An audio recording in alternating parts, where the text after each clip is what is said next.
Salut à tous, bienvenue pour ce qui est sûrement le dernier épisode de Road to Iron. Bienvenue à Nice.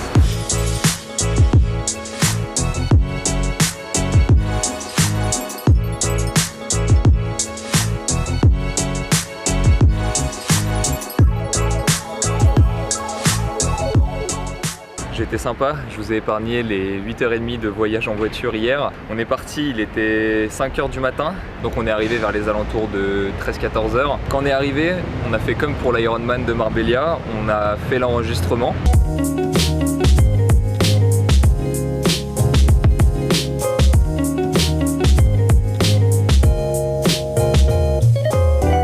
Ensuite, évidemment, on a fait un petit tour par la boutique Ironman, obligé.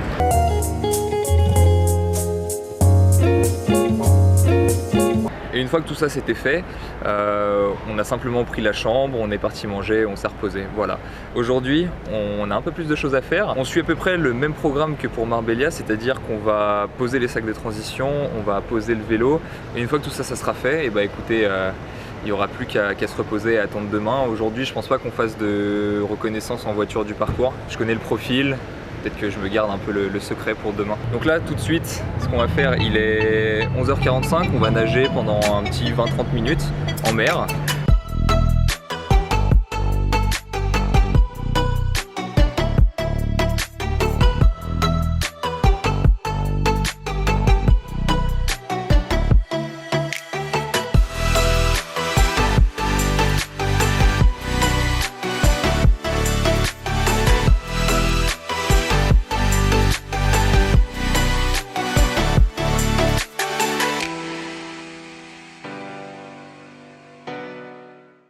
La petite nage en mer est finie. Très sympa, on a fait un petit peu moins de 20 minutes. On y allait vraiment tranquille, pas mal de pauses. C'est juste pour prendre l'habitude de la mer. En plus des activités que j'ai citées tout à l'heure, hier soir, on est allé au briefing Ironman qui était beaucoup mieux que celui de Marbella. La nourriture, bon, c'est sûr que c'est pas un truc de ouf, mais franchement, c'était très mangeable. Beaucoup de fruits, des pâtes, enfin franchement, en tant que sportif, on ne demande pas beaucoup plus. Je renvoie un petit coucou à Marbella, franchement, ça fait plaisir de voir qu'à Nice on sait cuire des pâtes. Hélas, en plein briefing, il a commencé à pleuvoir, une averse, un truc de ouf. Et je pense que c'est ce qui va m'attendre aussi demain. Il fera beau, mais il y aura sûrement des averses.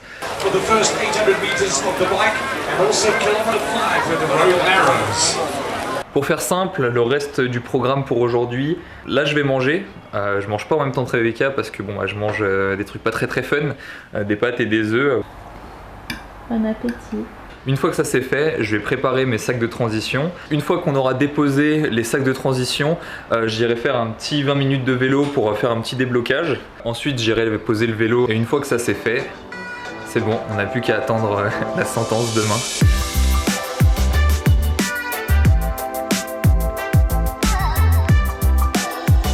Alors là, on va pouvoir déposer les sacs de transition. C'est pratiquement la même chose que pour Marbella. La seule différence, c'est qu'on a deux dossards. Donc j'ai mis un dossard dans le sac pour le running avec directement les gels sur la ceinture parce que le problème c'est que je peux pas me trimballer à vélo avec déjà les gels sur la ceinture, ça va m'embêter plus qu'autre chose. La nutrition pour le vélo, en fait, je vais directement la scotcher sur le cadre du vélo, vous allez voir une petite photo ici. Donc ça demande d'avoir deux ceintures différentes, mais comme on a deux dossards, il n'y a aucun souci là-dessus. Deuxième petite différence, la casquette pour le running. Et troisième petite différence, j'ai prévu deux paires de chaussettes, étant donné que là c'est 180 km de vélo et que comme vous pouvez le voir, il va peut-être pleuvoir. Je prends une deuxième paire de chaussettes pour commencer le running avec des pieds secs. Oh, c'est celui qui est le mieux mis de tous. Il est parfait. Moi ça.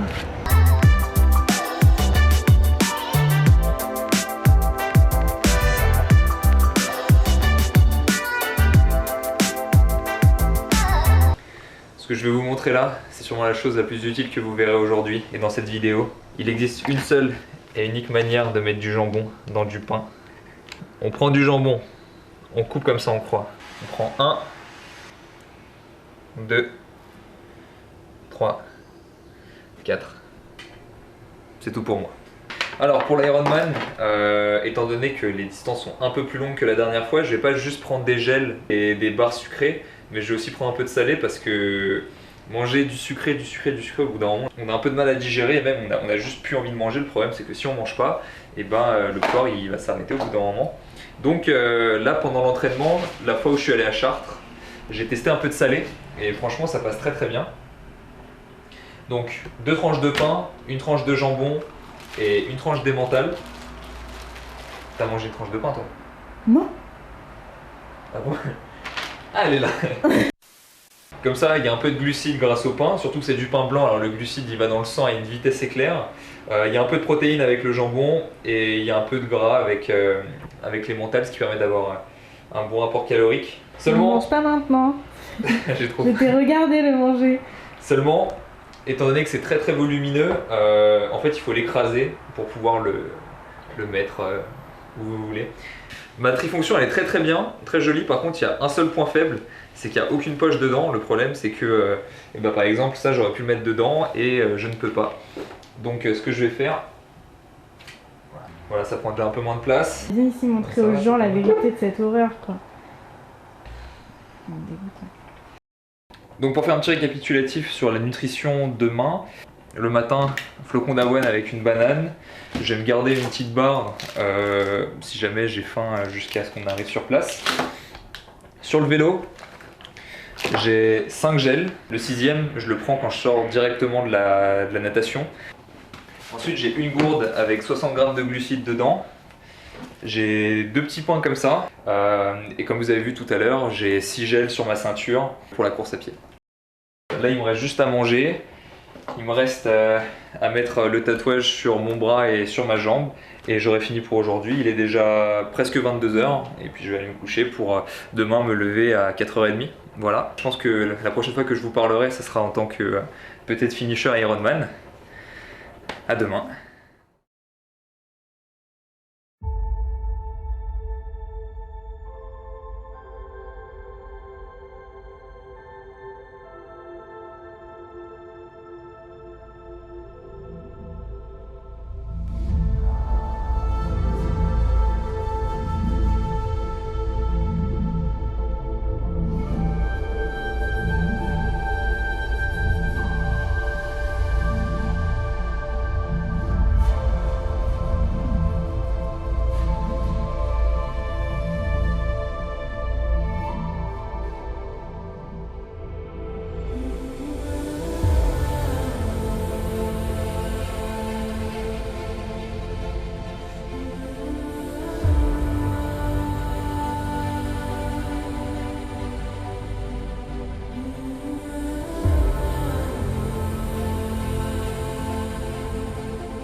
Bah voilà, c'est fait, on a réussi. Ça y est, l'objectif que je m'étais fixé il y a maintenant 18 mois de finir l'Ironman de Nice est rempli. J'étais finisher de l'Ironman en 11 h, 5 minutes et quelques secondes. Donc là on est parti pour un petit débrief, enfin un petit débrief qui va sûrement être long. Rétrospectivement, j'ai observé quelques petites erreurs que j'aurais pu améliorer dans ma préparation. Ça je vous les dirai à la fin. Là dans un premier temps, je vais vous dire un petit peu comment s'est passée la course, quelles ont été un peu les épreuves difficiles, les étapes mentalement et physiquement. Voilà, c'est parti. Le matin, je me suis réveillé à 4h30, j'ai petit déjeuner, voilà, je me suis préparé. Ensuite, on a pris la voiture pour se rapprocher du village Ironman et je suis arrivé là-bas à 5h55. Ce que je ne savais pas, c'est que les aires de transition fermaient à 6h. Donc, quand je suis arrivé avec mon vélo, il y a le monsieur qui m'a dit bah c'est bien, mais il vous reste 5 minutes pour vous préparer. J'avais pas encore mis la nutrition, j'avais pas gonflé mes pneus, donc c'était un peu le rush. Heureusement que je ne suis pas quelqu'un qui stresse facilement parce que vous allez voir, il y a pas mal de petites choses qui ne se sont pas déroulées forcément comme prévu. Donc je suis arrivé, 5 minutes top chrono, j'ai gonflé mes pneus, j'ai mis ma nutrition, je mets mes gourdes et je me rends compte qu'elles sont vides. Parce que le matin même, j'ai voulu les remplir au robinet et l'eau était imbuvable. Donc je me suis dit quoi? Je me suis dit, ah bah c'est simple, il y a des fontaines à eau sur la promenade des Anglais, donc je vais la remplir dans les fontaines. Mais comme j'étais pressé, j'ai oublié de les remplir. Et quand tu es sur l'aire de transition, qu'il te reste plus qu'une minute, que tu as les gourdes en main et tu te fais oh non. Et à ce moment-là, j'ai trouvé quelqu'un qui lui avait prévu une bouteille d'eau dont il se servait pas et j'ai pu remplir un tout petit peu mes gourdes. De toute manière, après les gourdes sur le chemin, elles se jettent et elles se remplacent par des bouteilles d'eau, par ce qui est proposé sur les ravitaillements. Donc à la limite, c'est pas trop un souci, mais pour un souci de confort et pour pouvoir aussi s'hydrater dès la sortie de l'eau de mer, parce qu'en plus le sel, ça donne soif. Voilà, c'était important d'avoir de l'eau dès le début. Mais voilà, là il est 6h et quelques, mes pneus sont gonflés, mes gourdes sont en place, ma nutrition est en place, mon vélo est raqué, j'ai plus qu'à me diriger vers les aires de départ. Je jette le sac que j'avais à Rebecca, qui elle part sur les aires spectateurs, et 5 minutes après je me rends compte que j'ai oublié dans le sac le body glide pour éviter les irritations avec la combi et que j'ai oublié mon deuxième bonnet. Des choses qui sont pas essentielles à la course mais qui augmentent quand même le confort général. Surtout en natation. Mais bon, j'ai fait avec, j'ai trouvé quelqu'un qui avait de la vaseline, je lui en ai emprunté un petit peu. J'ai été vraiment en mode taxeur le matin. Et pour le deuxième bonnet, donc je me suis dit, au cas où je prends un coup, que mes lunettes elles s'en aillent, je les serre un tout petit peu plus, ce qui a été une grosse erreur, vous pouvez vous en douter. Ce que je vous ai pas dit dans tout ça, c'est que là où vous avez pu avoir l'impression que je n'ai pas eu de chance ou que j'ai été mal organisé, ce qui peut être le cas, en fait j'ai eu énormément de chance parce que ce que vous n'avez sûrement pas remarqué sur les vidéos, c'est que en fait en voiture, la ville était complètement bouchée et on a pu passer par la promenade des Anglais parce qu'on s'est retrouvé par hasard au milieu d'un convoi de CRS et donc la promenade des Anglais qui était fermée au public a été ouvert au convoi et nous qui étions au milieu on s'est dit ah bah c'est cool, c'est ouvert, et donc on a traversé toute la promenade au milieu du convoi, ce qui a dû nous faire gagner au moins 20 minutes. Si ça n'avait pas été fait, eh bien j'aurais sûrement pas pu courir cet Ironman, ce qui aurait été dommage. Dans tous ces oublis, dans tous ces problèmes d'organisation, j'ai quand même eu énormément de chance. Et donc là, nous sommes au départ de la course. La natation s'est super bien passée. Je suis en moyenne à 1,45 au 100 mètres puisque la natation est d'environ 3,9 km sur Nice, ce qui me fait sortir à peu près en 1h06. Je voulais être sous les 1h10, donc mon objectif est totalement rempli. Alors 1 heure en mer, c'est vrai que c'est long. Quand on n'a pas l'habitude avec le sel, etc., c'est vrai que c'est très désagréable. Le temps passe vraiment très lentement. En plus de ça, je vous ai dit que j'avais un peu resserré mes lunettes. J'avais l'impression que mes yeux ils allaient sortir. Mes yeux ils étaient tirés en avant. Mais bon, en soi sur 11 heures ce n'est que 1 heure, donc on s'y fait sans aucun souci. Je sors de l'eau, je sais que je suis en avance, donc très bien. Sur les transitions, je suis toujours pas optimal, mais en soi que je prenne 3 minutes ou 5 minutes sur une aire de transition, sur un Ironman c'est pas ça qui fait la différence. Sur des distances un peu plus courtes c'est le cas, mais là vaut mieux prendre son temps. Commence alors l'épreuve de vélo que je finis en légèrement moins de 6 heures. Donc vraiment un très bon temps malgré le fait que la distance fasse à peu près 174 km. Donc 6 km de moins. De toute manière je suis très loin des 6h30 que j'avais dit. Pendant les 180 franchement j'ai pas grand chose à dire parce que ça s'est vraiment très bien passé. La nutrition a été vraiment bien par rapport à tout ce que je vous avais dit que j'avais prévu. Il me semble que j'ai mangé tous les gels, j'ai mangé la barre que j'avais sur moi, j'ai mangé un sandwich et demi, et par contre par rapport au ravitaillement, ma boisson isotonique je l'ai fini relativement vite et après je l'ai remplacée par 2 ou 3 gourdes de boissons isotoniques lors des ravitaillements. Donc voilà, ça fait un petit peu plus de nutrition que prévu, mais je savais que j'allais jeter mes gourdes pour les remplacer. Le parcours en soi est entre guillemets généreux parce que ok ça monte pendant longtemps, mais ça monte pas forcément très fort. Par contre ça descend aussi, et ça descend pendant longtemps, c'est à dire que ça pourrait monter sur 25 km et descendre sur 2 avec une descente comme ça, mais c'est pas le cas. La descente permet vraiment de se reposer et permet vraiment de repartir sur les 1 ou 2 montées qu'il y a juste après. Mais après je me suis permis de demander aux gens sur la course est-ce que c'est la dernière montée, est-ce qu'il en reste une, vraiment en mode touriste, mais au moins j'étais sûr de moi, même si je connaissais le profil. C'est vrai que des fois il y a des petites montées qu'on voit pas forcément sur le profil et qui, une fois qu'on est sur le vélo, paraissent vraiment longues. Donc c'est pour ça que je préfère demander, je préfère être assuré, comme ça au moins j'ai pas de mauvaise surprise. Par contre, un détail important, alors je suis pas du tout gêné d'en parler, vous en faites ce que vous voulez, mais dans l'eau j'avais envie de faire pipi, et en fait le fait d'avancer et d'être à une vitesse relativement élevée, enfin entre guillemets sur la longue distance, j'ai pas réussi, et quand je suis monté sur mon vélo, je me suis dit bah c'est trop tard, genre je suis sur le vélo, j'ai pas envie de m'arrêter 5 minutes, j'ai envie de faire un bon chrono, et donc je me suis retenu pendant 6 heures, ce qui était probablement une erreur. En plus de ça, ma trifonction, alors elle a pas tous les défauts du monde non plus, mais c'est vrai que sur 6 heures elle est quand même très serrée au niveau du bas du ventre. Si je refais un triathlon, je vais sûrement trouver un moyen de la desserrer ou d'enlever un peu d'élastique, parce que c'est vrai qu'elle fait quand même une très grosse compression. Alors peut-être que ça a des avantages au niveau des intestins, etc., d'être soutenue, j'en sais rien. Mais il me semble que sur l'Ironman de Marbella, je me suis aussi dit la même chose. Donc si vous achetez une trifonction, regardez bien s'il y a des poches, si vous en avez besoin. Si vous faites des sprints, vous n'avez pas besoin de poches sur votre trifonction. Et regardez si elle vous va bien au niveau de l'abdomen, parce que quand on est debout, ça va. Mais quand on est en position recroquevillée sur le vélo, c'est là où on sent que c'est serré. Donc l'épreuve de vélo se termine et commence l'épreuve la plus difficile de tous. Vous vous doutez bien que si en natation et en vélo ça s'est bien passé, il y a forcément un endroit où c'est un peu capoté, et c'est la course à pied. Donc là je descends du vélo, je vais aux toilettes, c'est peut-être pour ça que j'ai mis 7 minutes à faire la transition. Alors là c'était vraiment, je prends mon temps, je me mets de la crème solaire. Franchement j'étais tranquille, vraiment pas pressé. Je me suis dit quitte à prendre une petite minute pour reprendre ses esprits et partir sur la course à pied serein, prends 7 minutes, et je les ai prises, j'en ai même pris 7 des minutes. Et je commence donc la course à pied, forcément la transition sur les 4-5 premiers kilomètres qui est un peu difficile mais qui passe assez vite. Quand je dis assez difficile, en fait c'est principalement par rapport à la position. On a du mal à se redresser, on a du mal à ouvrir ses poumons, on est un peu recroquevillé vers l'avant, étant donné que l'angle entre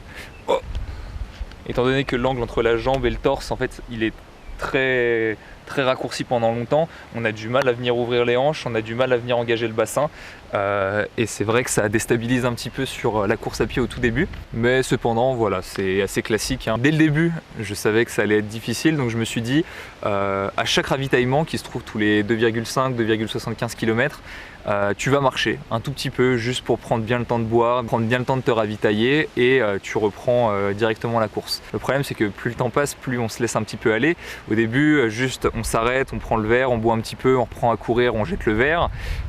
2 stations de ravitaillement plus tard, c'est on prend le verre, on boit un petit peu, on marche jusqu'à la poubelle, on jette le verre, et après 10 km plus loin c'est on boit, on marche, on prend un petit quartier d'orange, on marche jusqu'à la poubelle, on jette le verre, on marche encore une petite minute. Vous voyez un peu le genre. Au final, sur le premier semi, tout se passe particulièrement bien. Il me semble que je suis à peu près à 5-10 de moyenne.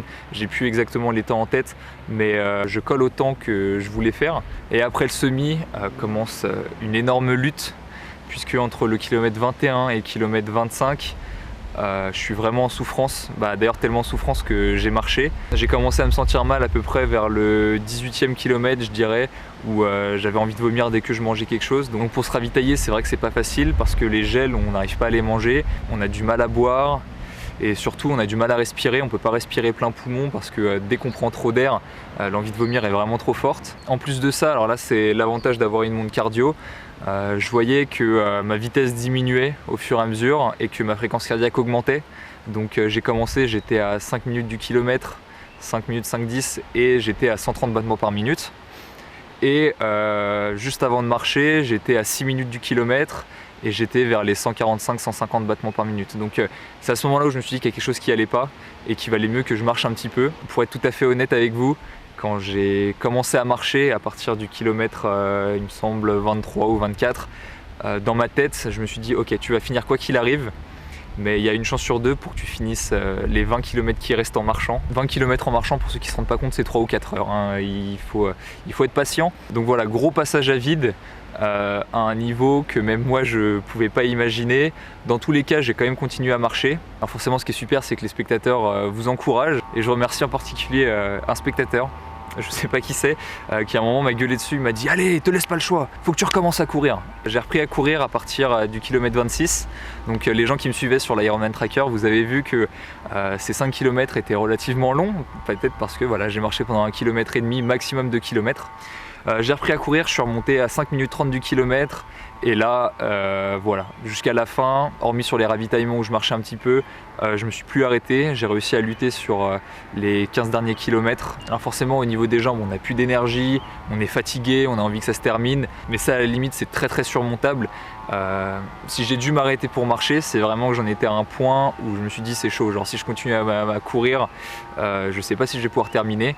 Cependant, l'envie de vomir évidemment n'est pas tout à fait passée, donc sur les 20 derniers kilomètres, mes ravitaillements c'était non plus un gel tous les 5 km, mais à chaque ravitaillement je prenais un fond de verre de coca avec le jus d'un quartier d'orange. C'est pas forcément ce qu'il y a de mieux, mais dans l'orange il y a un peu d'antioxydants, un peu de vitamines, c'est sucré, et le coca c'est sucré aussi, donc ça apporte un petit peu de glucides. Alors certes c'est pas optimal, mais étant donné que la quantité de glucides est un peu plus faible, il fallait en prendre plus souvent et ça m'a permis de finir sans aucun souci. Et une fois ce mal terminé, j'arrive au dernier tour. Donc là j'ai les 3 bracelets sur le bras, je commence à rentrer sur le tapis de l'Ironman, et c'est drôle comment le corps et le mental sont très limités en fait, parce que tout d'un coup on se remet à sprinter, on se remet à courir comme si on n'était pas du tout fatigué, la joie nous envahit et franchement on sent plus du tout la fatigue. Que les spectateurs, s'ils regardent derrière, ils voient tous les gens en train de marcher, et quand ils arrivent sur la ligne d'arrivée, tout le monde est en train de courir. Enfin, ça doit être assez drôle. Donc voilà, la médaille autour du cou, on est super content. On retrouve ses proches et l'épreuve est terminée. Voilà. Au final, pendant toute cette course, quand on est sur le tracé, c'est vrai qu'on est focalisé sur gérer son rythme, pas aller trop vite, penser à s'alimenter, etc. Mais je suis content de, sur quelques points, avoir pris vraiment le temps de me relever, de regarder le paysage et de me dire ok, c'est bon, là t'y es, souviens-toi de ça parce que c'est la seule fois où tu feras ton premier Ironman. Donc j'ai vraiment pris le temps de profiter à quelques instants avant la ligne de départ, où je me dis c'est bon, quand le chrono il est lancé, tu peux plus faire marche arrière, donc profites-en, profite de ce moment-là. En vélo, même chose, il y a eu des décors qui sont magnifiques, et sur les 180 km, j'ai peut-être dû lever la tête pendant maximum 15 minutes, quoi.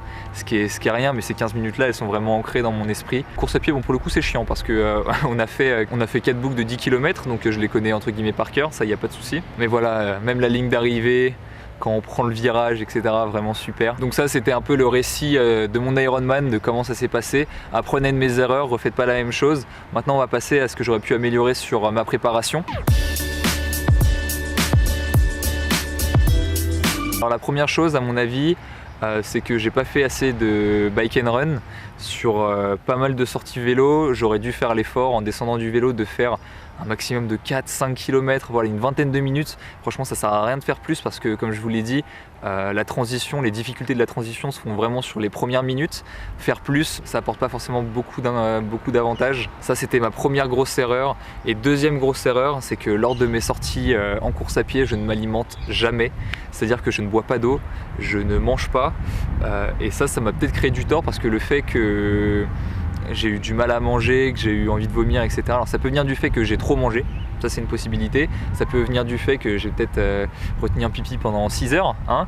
Et ça peut aussi venir du fait que j'ai pas l'habitude de m'alimenter en course à pied. Donc le fait de devoir manger sur l'Ironman sans avoir l'habitude, et même de boire, ça a pu créer un petit déséquilibre. Voilà, ça c'était les 2 principales erreurs que j'ai fait. J'ai aussi fait des petites erreurs par-ci par-là, mais franchement beaucoup moins importantes à mon avis. C'est les 2 seules qu'il faut retenir. Je suis très content de tout ce que j'ai appris pendant cette aventure. Je suis très content de comment j'ai géré cette préparation.